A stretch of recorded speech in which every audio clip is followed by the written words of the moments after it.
All right, so we are going to talk now about market failure and externality. Market failure is one of those really interesting concepts that the language of it has changed a bit over time. And what I mean by that is, from a technical standpoint, market failure exists when the market does not allocate resources efficiently. Okay, so there is some misallocation of resources in on the market. This is what we refer to as a market failure. Okay, and there are a variety of reasons why market failure could occur.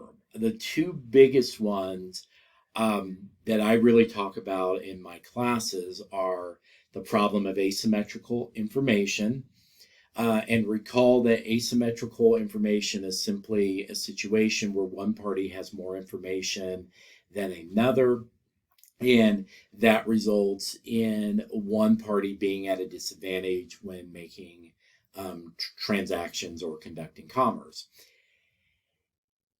Another way that markets fail is through the externality. Now, externalities I think are very fascinating, and the best way that I describe them is they are third-party spillovers that are not considered in a transaction. Okay, and so they can be good or bad. So let's think about externalities for a minute, and we're going to talk about positive ones. So positive externalities would be a flu shot. How does a flu shot help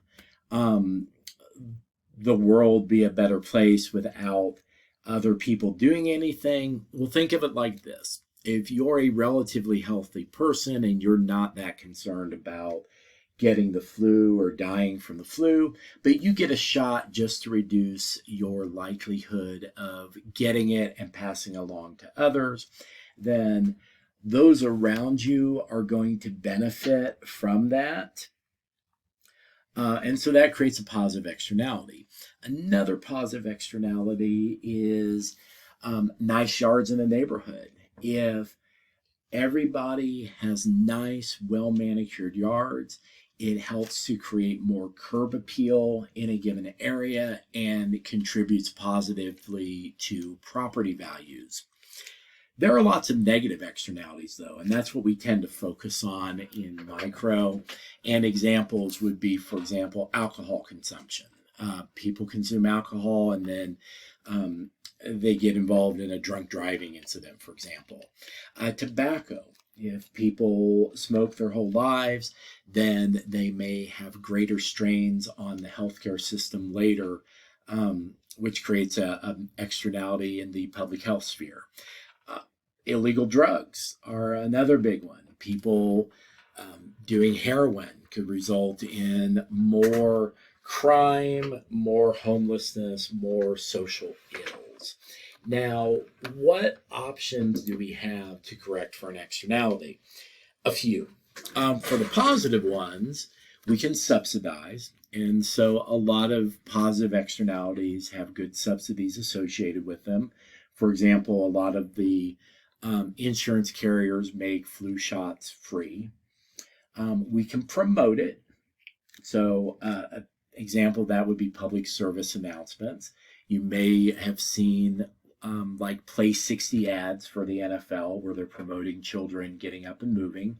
And you can expand accessibility, making it easier for people to get the products. Negative externalities, our options usually are to tax it. Now, a tax is put into place to make it more expensive to discourage consumption. And cigarettes are a good example of that.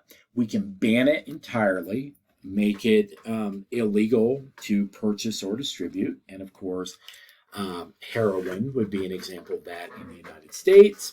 And a final thing they can do is limit accessibility.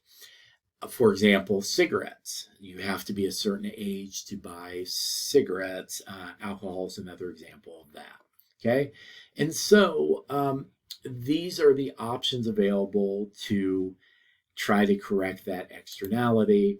And You may reference in the textbook Pigovian taxes, and these are specifically sin taxes, taxes that are placed on goods that generate those negative externalities I talked about.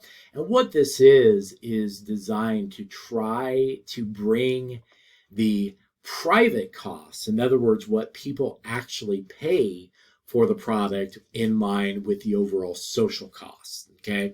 And the term social cost really means private plus external, the value of the externality. What would a Pigovian tax look like?